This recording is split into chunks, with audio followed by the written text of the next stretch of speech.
নবী করিম সাল্লাল্লাহু আলাইহি সাল্লাম যেদিন দিনের দাওয়াত পৌঁছে দিতে গিয়েছিলেন, কিছু কিছু মানুষ নবীকে নিক্ষেপ করত, পাথর দিয়ে ঢিলা পাথরগুলো মারত, নিক্ষেপ করত। নবীজি ইসলামের দাওয়াত দিতেন, ইসলাম হলো শান্তি, ইসলাম হলো শান্তি। এইভাবে মায়ার নবী, দয়ার নবী আপনাকে আমাকে সঠিক পথের নাজাতের পথ দিশা আপনাকে আমাকে পাওয়ার জন্য আল্লাহর নবীকে এই কষ্ট করে দিন লাই 24টা ঘন্টায় নবী আপনার আমার জন্য কেঁদেছে। একটাবারও নবী নিজের চিন্তা করে নাই। যতবার নবীকে বলা হয়েছে বন্ধু কি চান, নবী বলে উম্মতের মাফ চাই, উম্মতের মাফ চাই। মাবুদ গো, উম্মত ব্যতীত আমি কিছু বুঝি না, আমার উম্মতের কোন জায়গায় জান্নাত হবে সেটা চাই। এইভাবে মায়ার নবী, দয়ার নবী আপনাকে ক্ষতিগ্রস্ত থেকে বাঁচানোর জন্য একটাবারও মায়ার নবী ভালো দিকে তাকায় নাই, ভালো কিছু করে নাই। মায়ার নবী, দয়ার নবী যতবার আল্লাহ প্রশ্ন করতেন বন্ধু কি চান, ততবারই আপনার আমার নাজাতের মাফ নবী চাইতেন। আল্লাহ তো এটাই বুঝাইতে চায়, হ্যাঁ বন্ধু হাবিব, যে উম্মতের জন্য এত কাঁদতেছেন তার তো ক্ষতিগ্রস্তর মধ্যে পড়ে রয়েছে। কাফের বেঈমানগুলো মূর্তি পূজার দিকে তারা অগ্রসর হয়ে রয়েছে, মূর্তি পূজাকে তারা মাইনে নিতেছে। একদিন আবু বকর সিদ্দিক রাদিয়াল্লাহু তাআলা আনহু ও দুনিয়া ব্যবসা করতেছে, তিনি ব্যবসার মাঝে তার বন্ধু অতীতকালের ইহুদি হিন্দি একদিন আয়সা ডাকতেছে, বন্ধু তুমি যে কি ব্যবসার মধ্যে পড়ে রয়েছ, কি ধারণার মধ্যে পড়ে রয়েছ সেটা আমরা বুঝি না, কেন তুমি দিন দিন ব্যয় করতেছ। আবু বকর সিদ্দিক রাদিয়াল্লাহু তাআলা আনহু চোখের পানি ছেড়ে ছেড়ে ডাক দিয়া বলে, বন্ধু তুমি বুঝো না দুনিয়ার মায়ার মধ্যে পড়ে রয়েছ। বন্ধু দুনিয়ার মায়ার মধ্যে পড়ে, দুনিয়ার মধ্যে ডুবন্ত হওয়ার কারণে দুনিয়ার মায়া পড়ে বুঝো না কিছু গো বন্ধু, দুনিয়া পড়ো না। যারা আল্লাহর বিরু, আল্লাহকে ভয় পায়, তারা তো আল্লাহর দিকেই তারা রওনা হয়ে থাকে, আল্লাহর দিকে মশগুল হয়ে থাকে। আমি সব কিছু ব্যস্ত করছি আমার আল্লাহ তাআলার জন্য, আল্লাহর জন্য তারা সব কিছু করতে রাজি, অথচ আমরা আল্লাহ তাআলার পক্ষে যাইতে আমরা এখনো রাজি হচ্ছি না। বাবারা ভাইয়েরা, যদি আজকে আল্লাহ তাআলার পক্ষের কথাগুলো আমরা মানতে পারতাম, রাসূলের আদর্শটুকু মানতে পারতাম, তাহলে আমাদের মধ্যে বিপদগুলো দেখা দিত না।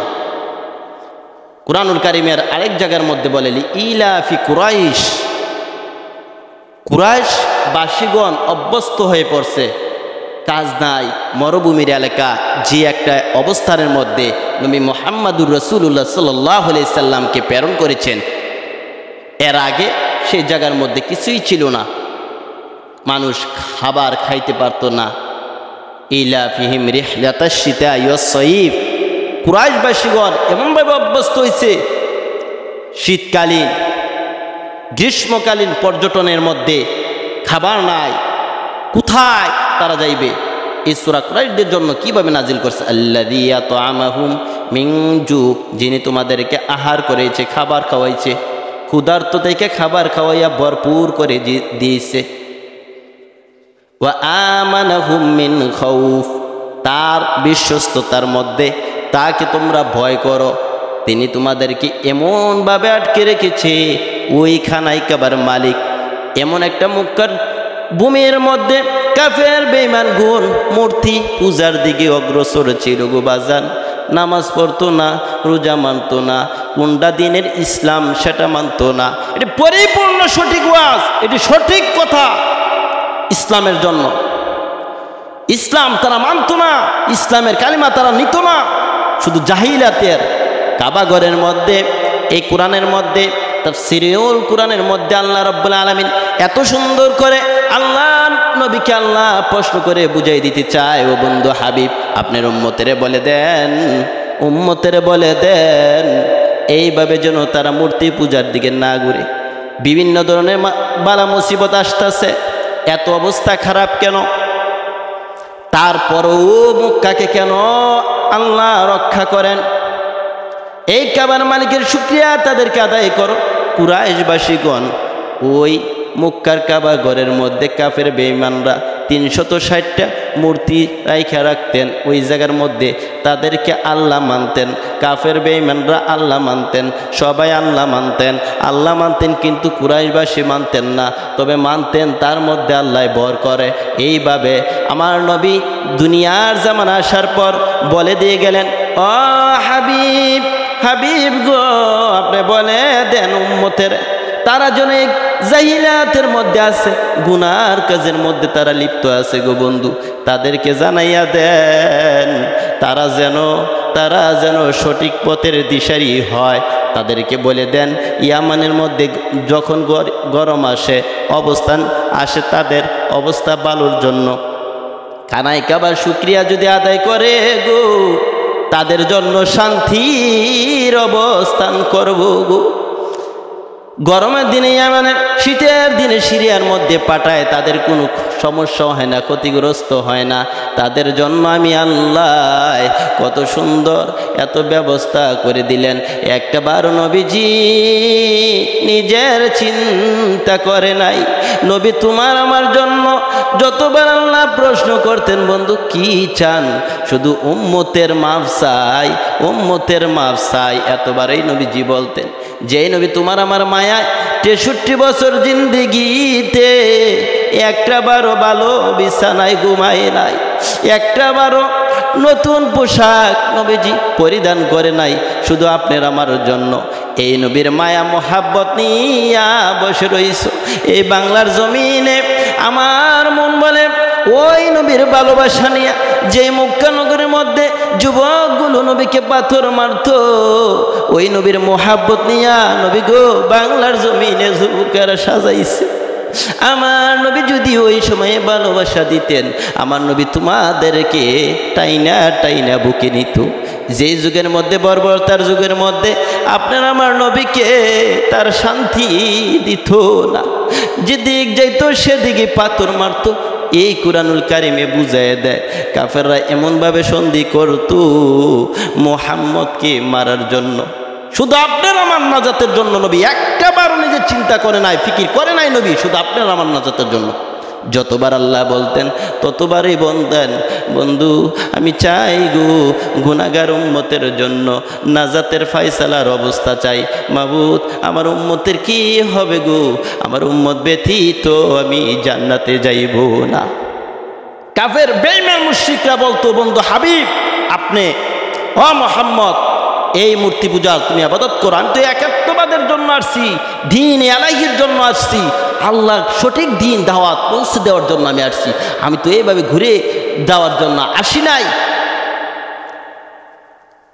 তারা সন্ধি করতেছে, তারা বলতেছে হাবিব তুমি যদি আমাদের পক্ষে আইসা তুমি মুক্কার ধনাঢ্য কোন মেয়েটা তোমাকে লাগবে সেই মেয়েটা দিয়ে দিব, কি লাগবে সেটা তোমাকে দিব, তুমি একাত্মবাদ গায়েবে খুদার দাম তুমি বইল না। কুল ইয়া আইয়ুহাল কাফিরুন, হে কাফিরগণ, লা আ'বুদু মা তা'বুদুন, আমি তোমাদের উপাস্যদের ইবাদত করি না, না তোমরা আমার ইবাদত করো আমার প্রভুর। ওয়ালা আনতুম আবিদুনা মা আ'বুদ ওয়ালা আনা আবিদুম মা আবাদতুম ওয়ালা আনতুম আবিদুনা মা আ'বুদ। ও কাফের বেঈমানগণ, ও বন্ধু হাবিব আপনি বলে দেন, তাদেরকে শুনাইয়া দেন, তাদেরকে না মানেন তাদের প্রভুদেরকে, তারা আপনার প্রভুকে মানে না, আপনি তাদের প্রভুদের মানেন, তাদের জন্য তাদের ধর্ম, আপনার জন্য আপনার ধর্ম। কাফের বেঈমান মুশরিকগণ বলতেছিল হাবিব আপনি একবার বলেন এই মূর্তিদের, আপনি একটা বছর তারা এমন সন্দেহ করছিল যে তারা আইসা সাইরা এখানের মধ্যে তারা ইবাদত করবে।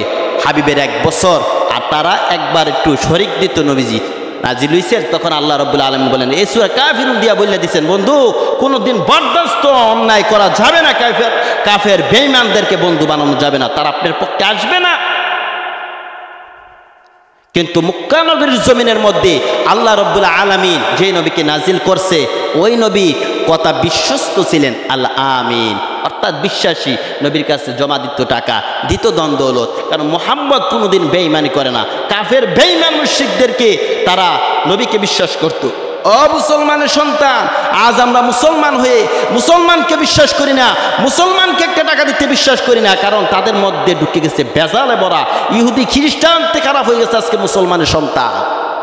যদি আজকে রাসূলের আদর্শ মানতো তাহলে মুসলমানদের এই বিপদ হতো না, বিভিন্ন ধরনের খারাপের মধ্যে আমরা আজকে ঢুকতে পারতাম না। নবীজি একদিন ডাক দিয়ে বলতেছেন, সূরা লাহাব কুরআনুল কারীমের মধ্যে কোন সূরার মধ্যে কোন কাফের বেঈমানের নাম কুরআনুল কারীমের মধ্যে উল্লেখ করেন নাই, কিন্তু একজনের নাম আল্লাহ খুব রাগান্বিত হইয়া গালি দিয়ে বলছেন, তাব্বাত ইয়াদা আবি লাহাব। কারণ নবীর বিশ্বস্তর মধ্যে বিরোধিতা একমাত্র লাহাবে সবচেয়ে বেশি করছেন। তাব্বাত ইয়াদা আবি লাহাবি ওয়া তাব। আবু লাহাবের হস্তদ্বয় ধ্বংস এবং সে নিজেও ধ্বংস। মা আগুনা আনহু মালুহু ওয়া মা কাসাব। তার যে ধন সম্পদ যা কিছু সে অর্জন করছে সব ধ্বংস, কোনো কাজে আসবে না, তার কোনো কাজে আসবে না। আমরাতু হাম্মালাতাল হাতাব ফি জিদিহা হাবলুম মিন মাসাদ। তার স্ত্রীও তার সাথে সহযোগিতা করত আমার রাসূলের আঘাতের জন্য। কয় কেমন কষ্ট দিত আমার নবী যেদিন মক্কা নগরীর মধ্যে বড় পাহাড়টার উপরে উইটা মায়ার নবী দয়ার নবী উইটা হাজরা দিয়ে বলেছিলেন, ও মক্কাবাসীর কাফেরগণ, ও দুশ্মনেরা, একটা বারো নবী দুশ্মন কয়ে বলে নাই। ও বাবারা, ভাইয়েরা, ও মক্কার কাফেরগণেরা, আমি একটা কথা তোমাদের মাঝে আজ বলে দিব, তোমরা শুনবানি? বলো। কাফেরগণেরা বলে, অবশ্যই শুনবো। সকল কাফের বেঈমানগুলো একসাথে হইয়া এবার ডাক দেয়া বলে, মুহাম্মদ রে বাবারা, আজকে এমন একটা কথা বলবো, তোমরা বিশ্বাস করবা না? হ্যাঁ বিশ্বাস করবো। মুহাম্মদ তো কোনোদিন মিথ্যা কথা বলে না, মুহাম্মদের কথা বিশ্বাস কেন করবো না? আমার নবী চোখের পানি ছেড়ে ছেড়ে ডাক দিয়ে বলে, ও মক্কার বেঈমানরা শুনে নাও, ও মক্কার বেঈমানরা শুনে নাও, ও বাবারা শুনে নাও। আমি দেখতাছি চতুর্দিক দিয়া তোমাদের সামনে যেন একটা আস্তে আস্তে কালো দিকের মেঘাচ্ছন্না, যে কোনো মুহূর্তে গজব দিয়ে তোমাদেরকে শেষ করে দিবে। তোমরা বিশ্বাস করোনি? অবশ্যই মুহাম্মদ বললে বিশ্বাস করি। বিশ্বাস কেন করতাম না? ওই জায়গার মধ্যে আবু লাহাবও ছিল। আবু লাহাব ডাক কি বলতে চাও বলে দাও। আমি একাত্মবাদের দিনের দাওয়াত তোমাদের সামনে আমি দেখতাছি। এক আল্লাহ বিশ্বাস করো, লা ইলাহা ইল্লাল্লাহ, যার জেনে ব্যতীত কোনো গৈরুল্লাহ নাই, আল্লাহ ব্যতীত আর কেউ নাই, মূর্তি পূজা নাই, মূর্তিকে তোমরা সেজদা করিও না, মূর্তিকে তোমরা আল্লাহ মানিও না। এইভাবে দিলে আব্দুল উজ্জা অর্থাৎ আবু লাহাব, যাকে আল্লাহ রাগান্বিত হইয়া কুরআনুল কারীমের ভাষায় আব্দুল উজ্জা বলেছে, ওই মুহাম্মদ আমাদেরকে ডাক দিয়েছ, এই জন্যই বুঝি তোমার কারবার। ঠাস করে রাগান্বিত হয়ে গেছে, ঢিলা পাথরগুলো মারতেছে। তার সাথে তার বিবি সুন্দর, কিতাবে তাফসিরে আসছে তার বিবিকে উম্মে জামিল অর্থাৎ সুন্দরীর মা। কেমন দুশ্মনী তার বিবিও করছে। সকাল বেলা যখন বাহির হয়ে যাইতেন মক্কার অলিতে গলিতে পাহাড়ের মধ্যে গিয়ে কিছু কিছু লাকড়ি নিয়ে আসতেন। লাকড়ি কিভাবে আনতেন? গলার মধ্যে একটা রশি লাগাইতেন, আবার লাকড়িতে বাঁধতেন, বাইনা মাথায় করে নিয়ে আসতেন, আইনা জ্বালাইতেন। আর কাঁটাযুক্ত লাকড়িগুলো মুহাম্মদের রাস্তা আসবে আমার নবীকে আঘাত দেওয়ার জন্য, সে এই কষ্টের জন্য বিছিয়ে রাখতেন। আমার নবী যখন আঘাত খাইতেন, পাথরের আঘাত খাইতেন, যখন কাঁটাগুলো লাগতো পায়ের মধ্যে, আমার নবী চোখের পানি ছেড়ে ছেড়ে উহ আহ শব্দ করতেন। ভিতর থেকে আবু লাহাবের বিবি সুন্দর করে হাসতে।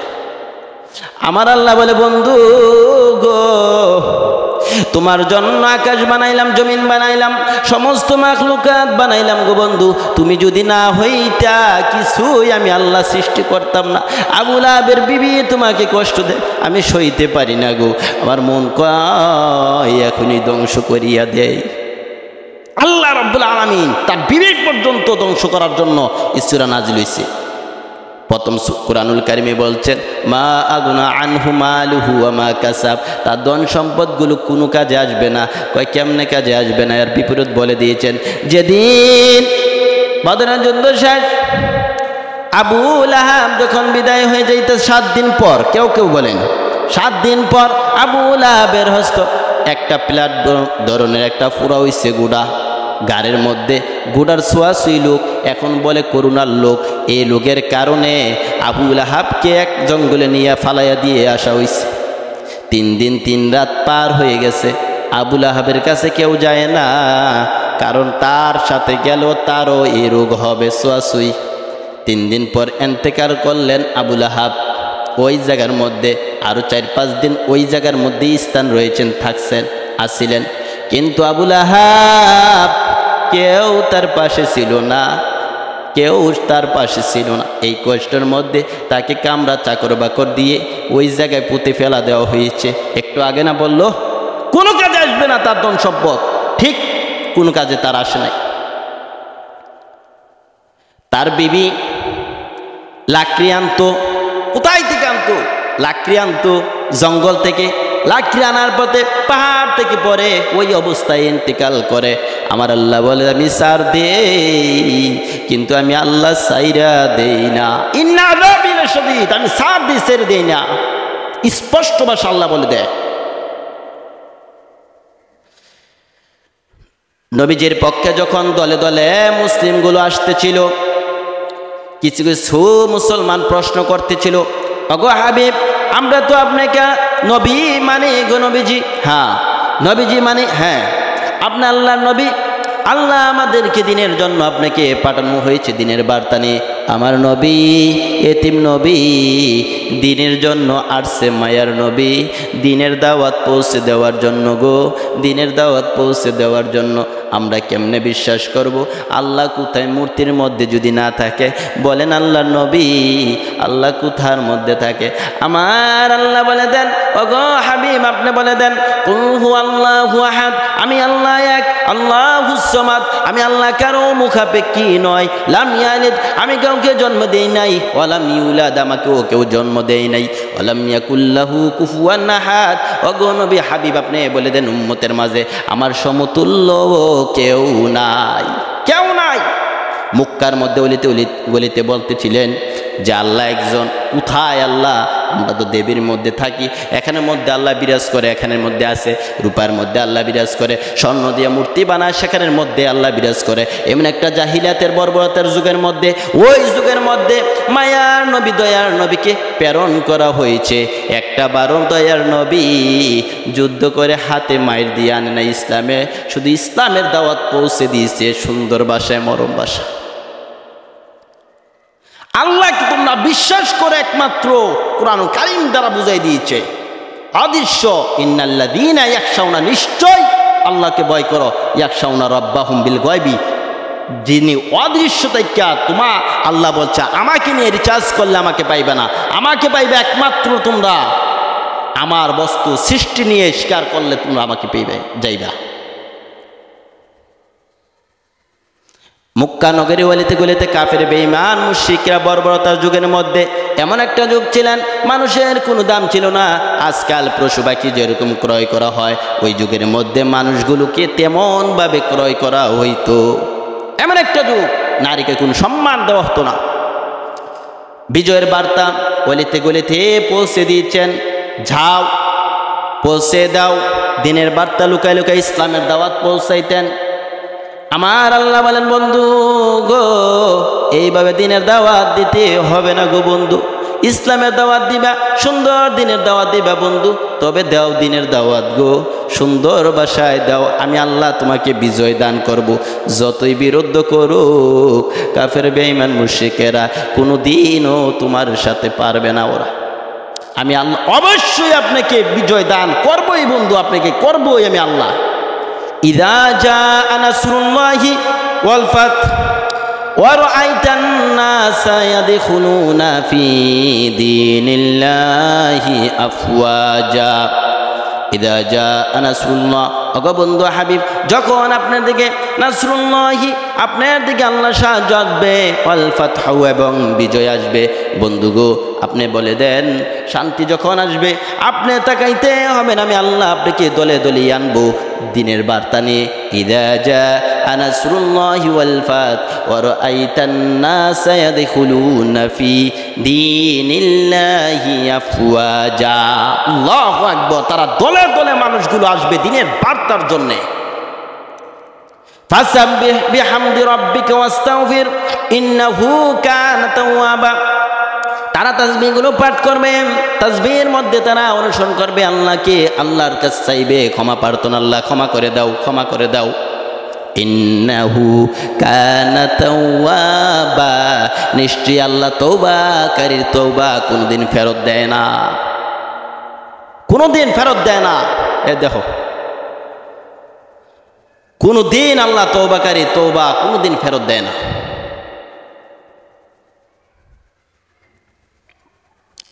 তওবাকারীর তওবা কোনদিন আল্লাহ ফেরত দেয় না। আল্লাহ রাব্বুল আলামিন এত সুন্দর করে আল্লাহ রাব্বুল আলামিন বিজয় দান করার জন্য এই কুরআনুল কারীম আপনাকে আমাকে নাজিল করা হয়েছে। শুধু বিজয়ের দলে যেদিন আইছিলেন, এই কুরআনুল কারীম দ্বারা আল্লাহ রাব্বুল আলামিন বুঝাই দিতে চায় বন্ধু হাবিবকে, ও আমার বন্ধু হাবিব, আপনি বলে দেন বিজয়ের বার্তা যখন দলে দলে আসবে, ইয়ামান দেশ থেকে আসবে দিনের বার্তা নিয়ে, দিন দলে দলে 700 আসতেছে, 1200 আসতেছে, মুসলিম শুধু ইসলাম ধর্ম গ্রহণ করতেছে, এবার অন্যান্য ধর্মরা খুব রাগে রাগান্বিত হয়ে গেল। কি হয়ে গেল, কি একটা অবস্থা হয়ে গেল, মুহাম্মদের দল দলে দলে গ্রহণ করতেছে। কাফের বেঈমান মুশরিকেরা আর সহ্য করতে তারা যেন পারতেছে না, অবস্থা খুব খারাপ। যুদ্ধের রায় করে আপনাকে আমাকে কতল করার জন্য, অর্থাৎ সাহাবায়ে কেরাম নবীকে মারার জন্য। মুহাম্মদ, আপনি একবার বলেন আপনার কি লাগবে, সুন্দরী যদি একটা মেয়ে লাগে আপনি কি বলেন, আমরা দিয়ে দিব। মক্কার মধ্যে যত সুন্দর আছে সব মেয়েদেরকে আপনার পায়ের মধ্যে রেখে দিব, তারপরও একাত্মবাদের দাওয়াত দিয়েন না। আমার নবী বলেন, কাফের বেঈমানরা, আমি তো শান্তির জন্য আসলাম না, এখানের মধ্যে আসছি আমি সুন্দর একটা দিনের বার্তা নিয়ে। যেদিন এই কুরআনুল কারীমের মধ্যে সূরা নাসরের মধ্যে কেউ কেউ বলেন এই সূরা কুরআনুল কারীম নাজিল হয়েছে নবীর মৃত্যুর বার্তা নিয়ে, বিজয়ের বার্তা নিয়ে। সকল সাহাবীরা বিজয়ের বার্তা নিয়ে খুশি আনন্দিত হয়ে গেছে। কিন্তু হযরত আব্বাস চোখের পানিগুলো জর্জর করে ছেড়ে দিয়েছে। কেন চোখের পানি ছেড়ে দিয়েছ? এই সূরা দিয়ে ইঙ্গিত দেয় আমার নবী আর থাকবে না, আমার নবী আর থাকবে না। এই বিজয়ের বার্তা দিয়ে সূরা দিয়ে কেউ কেউ বলেন কুরআন তাফসিরে 90 দিন, কেউ বলেন 60 দিন, কেউ বলেন 80 দিন নবী বিদায় হয়ে যাবে। আর ভিতরে নবী আর থাকবে না দুনিয়ার জামানা। মা ফাতেমা এই ঘটনা শুনে চোখের পানি যেন টলমল করে ছাড়তেছেন, টলমল করে ছাড়তেছেন। মা ফাতেমা চোখের পানি রাখে না, চোখের পানি যেন থাকে না। শুধু আপনার আমার মায়ায় নবী কান্দে, শুধু আপনার আমার নবী কান্দে। আমার নবী আরাফার ময়দানে যেদিন গিয়েছিলেন, মুসলিম বাবারা কেন নবীর আদর্শ মানবা, কেন নবীর পক্ষে যাইবা, কথাগুলো শুধু ইঙ্গিত দিয়ে আজকে বলে যায়, বেশি কথা বলা যাবে না। আল্লাহর নবী এত সুন্দর করে যে কুরআনুল কারীম মক্কা বিজয়ের জন্য আসছে গো, একটা বারো নবীজি কাউকে আঘাত করে দিনের দাওয়াত দিতে পারে নাই, শুধু ইসলামের দাওয়াত দিছে সুন্দর ভাষা দিয়া। একটা বারো নবী পারেন নাই উল্টা কথা কইয়া, সত্য কথা নিজের ভাষা, একমাত্র দিনের বার্তা। বিজয়ের সূরা নাজিল হয়েছে, সকল খুশি, মক্কা বিজয় হয়ে যাচ্ছে। খালিদ বিন ওয়ালিদ মক্কার জমিনে অলিতে গলিতে ঘুরে ঘুরে দিনের বার্তা পৌঁছে দিতেছেন আর বলতেছেন তোমরা দিন ধর্ম গ্রহণ করো। তারা সুযোগ অনেকে পাইছে, কাফের বেঈমানদের অত্যাচারে তারা দিন ধর্ম গ্রহণ করতে চায় নাই, পারে নাই।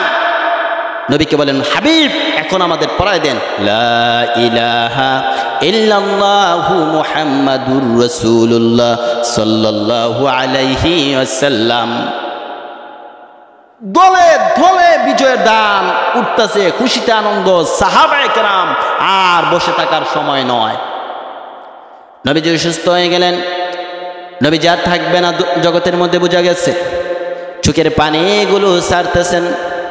আব্বাস হযরত ওমর ফারুক আমার নবীর ঘটনা শুনে কেউ সইতে পারে না। নবীজি আর থাকবে না দুনিয়ার মধ্যে, নবীজি আর থাকবে না। আলিয়াউমা আকমালতু লাকুম দীনাকুম ওয়া আতমামতু আলাইকুম নি'মাতি ওয়া রাদিতু লাকুমুল ইসলাম দীনা। তারপর ওই সূরা নাজিলের পরে আয়াত নাজিল হয়। এক একটা সূরা আল্লাহ কারীম খুব সুন্দর করে তার বন্ধুকে বুঝাই দিতে চায়, দিনের বার্তা পৌঁছে দিতে চায়, আপনাকে আমাকে নাজাতের পথ ফায়সালা দেওয়ার জন্য। মা ফাতেমা তো জোহরা চোখের পানি ছেড়ে দিয়েছে। আমার নবী, মায়ের নবী আর থাকবে না। মা ফাতেমা আমার নবীর পাশে ডাকে, বাবা গো কোন কাজের মধ্যে থাকবো গো, বাবা গো আপনার এন্তেকালের পর গো কে আপনার পাশে থাকবো জানতে চাই, কে আগে আপনার কাছে সাক্ষাৎ হইবে। চোখের পানিগুলো ঝরঝর করে ছাড়লে আমার নবী কান্দে মধুর সুরে। আমার নবী মা ফাতেমাকে ডাকে, রে ফাতেমা, আমার মৃত্যুর পর যিনি সর্বপ্রথম সাক্ষাৎ হবে আমার সাথে সেটাই হলা গুমা তুমি মা ফাতেমাতুজ জোহরা। ও মা বোনেরা, এই নবীর পক্ষে কেন তোমরা থাকো না? এই নবীর পক্ষে কেন তোমরা থাকো না? মা ফাতেমা আমার নবী ইন্তেকালের কথা শুনি না, ইন্তেকালের পর মা ফাতেমা সর্বপ্রথম হবেন এই কথা শুনে মুস্কি হাসি একবার মাত্র মা ফাতেমা দিয়েছিলেন। আমার নবী ইন্তেকাল হয়ে গেলে, ইন্তেকাল হয়ে যাবে মায়ার নবী, দয়ার নবী, হঠাৎ করে আজরাইল আলাইহিস সালাম, নবী অসুস্থ অবস্থা, কেউ নাই। মা ফাতেমা পাশে বসে রয়েছিলেন, সাহাবীরা পাশে ছিলেন। নবী করিম সাল্লাল্লাহু আলাইহি সাল্লাম এমন সময় আল্লাহ রাব্বুল আলামিন আজরাইলকে পাঠাইলেন, আজরাইল আমার বন্ধুকে সালাম দিবা। আমার বন্ধু যতক্ষণ পর্যন্ত না বলবে ততক্ষণ পর্যন্ত ঘরের মধ্যে যাইবা না। সালাম দিলেন, আসসালামু আলাইকুম। আমার নবী ডাক দিয়ে বলে, ফাতেমা দরজাটা খুলে দাও। দরজা খুলে দিলেন। দরজা খুলে দিলে তাকায় দেখে নিচে পা, উপরে জমিনে, উপরে মাথা, কালো কুচ্ছিন্ন একটা লোক। মা ফাতেমা ভয় পেয়ে গেলেন, ভয় পেয়ে ডাক মারলেন, বাবা গো জীবনে কত মানুষ আসলো, এমন সাহাবে কেরামের মধ্যে এমন লোক আপনার মধ্যে দেখি নাই, এটা কে? আবার নবী দুইটা চোখের পানি যেন ঝরঝর করে ছেড়ে দিস, ফাতেমা রে এটা হলো মালাকুল মাউত। মানুষের হাসি খুশির মধ্যে, ঠাট্টার মধ্যে কষ্টের দাগ লাগায় দেয়, এটাই হলো মালাকুল মাউত। এই কথা শুনে মা ফাতেমা যেন চোখের পানিগুলো ছেড়ে দিয়েছে। এটা কেউ আটকাইতে পারে না, অনুমতি দিয়ে দাও আসার জন্য। আজরাইল এসে গেলেন। ইয়া রাসূলুল্লাহ, আল্লাহ বলছেন আল্লাহর সালাম গ্রহণ করার জন্য। আমার সালাম গ্রহণ করেন। আমার নবী কান্দে, আজরাইল রে বলে দাও, আজরাইল আমার ভাই জিবরাইল যতক্ষণ পর্যন্ত না আসবে ততক্ষণ পর্যন্ত আমি জিবরাইল, আমি নবী কথা বলবো না। আমার আল্লাহ বলেন, জিবরাইল রে আমার বন্ধু তোর অপেক্ষায় বসে রয়েছে, রে জিবরাইল যা জলদি করে আমার বন্ধুর কাছে হাজিরা দাও, আমার বন্ধুর কাছে হাজিরা দাও। জিবরাইল এসে, ইয়া রাসূলুল্লাহ, আল্লাহ সালাম করলাম জিবরাইলের, রে জিবরাইল আমার গুনাহগার এতিম উম্মতগুলো কোথায় থাকবে, কি অবস্থা থাকবে? আমি উম্মতের কান্ডারি, উম্মত ব্যতীত আমি কিছুই দেখি না। জিবরাইল ডাক দিয়া বলে, ইয়া রাসূলুল্লাহ, নবী গো আল্লাহ বলে দিয়েছে, রে জিবরাইল আমার বন্ধুরে বলে দাও উম্মতের দাবিদার আমি আল্লাহ নিয়ে গেছি। আজরাইল আসো, বসো, জান কবজ করো। জানের মধ্যে যখন হাত লাগাইলেন আজরাইল বলেন, নবীজি বলেন, আজরাইল কত কষ্ট নিতে বলছেন? আজরাইল ডাক দিয়ে বলে, ইয়া রাসূলুল্লাহ বলছেন আমার বন্ধু জানটা নিবে অতি সহজে যেন কষ্ট না হয়। আমার নবী বলেন, হাতটা যখন বুকের মধ্যে রাখলেন, উহুদ পাহাড়টা যদি আমার বুকের মধ্যে ঢেলে দিত এত কষ্ট হইতো না। ও আজরাইল, মৃত্যুর কষ্টের জান যদি এত হাস্যা নেওয়ার মতো এত কষ্ট হয়, না জানি কষ্টের জান কত কষ্ট হয়। একটা আরজি তোমার কাছে লাগবো। কি আরজি? আমার তামাম পৃথিবীর উম্মত যত আছে আর যত হবে শত শত উম্মতের ব্যথাগুলো আমি নবীকে দিয়া দাও। আজরাইল বলে, ইয়া রাসূলুল্লাহ কত উম্মতের কাছে আসলাম, নবীর কাছে আসলাম, আপনি কি এমন নবী গো? কোন নবী নিজের চিন্তা করতো, আপনি শুধু উম্মতের কান্ডারি গো। আমার নবী বিদায় হয়ে গেলেন। মা ফাতেমাতুজ জোহরা চোখের পানিগুলো ছাড়তেছে। বাবার ব্যথা যেন ভোলা যায় না, বাবার ব্যথা যেন রাখা যায় না। চোখের পানি ছেড়ে কবে যাই হে আমার নবীর দিদার। কেউ কাউকে ভালো লাগে না, কারোর কাছে থাকে না। হঠাৎ করে মায়ার নবী স্বপ্নে ঘুমের রজনীতে ডাক মারছেন, ফাতেমা রে, আমি রাসূল তোমার কাছে হাজিরা দিয়ে গেলাম। আরে ফাতেমা, তোমার সাথে আমার সাক্ষাৎ হবে কাল সকাল। এই কথাটা শুই না সকালবেলা যেন মা ফাতেমা চোখের পানিগুলো ছেড়ে ছেড়ে ডাক মারছেন, আরে হাসাইন, কই রে ইমাম হুসাইন, আমার বাবাই খবর জানাইছে আমি যেন দুনিয়া থেকে আমার বাবার সাথে সাক্ষাৎ দিব। হাসান আর হুসাইনকে, আসরে বাবা, জীবনে কোনো অন্যায় হইলে মাফ কইরো গো বাবা। গোসল করাইতেছে দুই ভাইকে। আলী বিছানায় ছিলেন গো, বিছানাতে আলী, হযরত আলী মা ফাতেমার কান্না দেখে বাইর হইলেন। মা ফাতেমা ডাক দিয়া বলেন, অগো স্বামী, আমার প্রাণের স্বামী, জীবনে যদি কোনো অন্যায় করে থাকি গো স্বামী, আমাকে ক্ষমা করিয়া দিয়েন, আমি কিছু করতে পারি নাই, আসেন গো স্বামী। আলী ডাক দিয়া বলে, ফাতেমা, তুমি তো জীবনে কোনো অন্যায় আমার কাছে করো নাই, যদি আমি করে থাকি তুমি ক্ষমা করে দিও, আসেন। চুকের কান্না কে দেখবে গো। আলীকে টাইনা টাইনা মা ফাতেমা তু জোরা আলীকে টাইনা না পাগুলো ধরাইয়া পায়ের মধ্যে ধরে ধরে কান্না, স্বামী, স্বামী গো, আমি যদি বিদায় হয়ে যাই, হ্যাঁ স্বামী কথা দেন, আমি বিদায়ের পর একটা বিবাহ করবেন। স্বামী বিবাহ করবেন, কোনো সমস্যা নাই। আমার হাসান আর হুসাইন যদি মায়ের ব্যথায় কান্দে গো, আমার ইমাম হাসান আর হুসাইনকে একটা রাত দিবেননি, আমি মায়ের ব্যথাগুলো আমার ইমাম হাসান আর হুসাইনকে টাইনা টাইনা নিয়া আপনি বুঝাইয়েন, আপনি মা বাবার আদর দিয়ে রাইখেন। মা ফাতেমা কিতাব সাক্ষী দেয়। অন্যান্য সাহাবী মা ফাতেমা আয়েশা বলেন, আমি দেখি মা ফাতেমা যেন কোরআন তেলাওয়াত করতেছে, সকালবেলা ফজরের নামাজ পড়ে গুনগুন করে কোরআন তেলাওয়াতের আওয়াজ আসতেছে। একটু পরে তাকাইয়া দেখি গো, কার সাথে জানি মা ফাতেমা কথা বলতেছে। একটু পরে তাকাইয়া দেখি মা ফাতেমা দুনিয়াতে বিদায় হয়ে গেছে। রাতটা ছিল, রাতের মধ্যে কিতাবের মধ্যে লেখে, মা ফাতেমা বলেন, বাবা গো, মা আয়েশাকে ডাক দিয়ে বলে, আয়েশা গো, আমি যদি বিদায় হয়ে যাই, আমাকে কেউ যদি দেখে পেলে বলবে বিশ্বনবীর মেয়ে মা ফাতেমা এতটুকু লম্বা ছিলেন, এতটুকু মোটা ছিলেন, না জানি আমি কাল কিয়ামতে এই জবাব দেখি আমার বাবার সাথে দিতে হয়, এই কাজ করতে চাই না।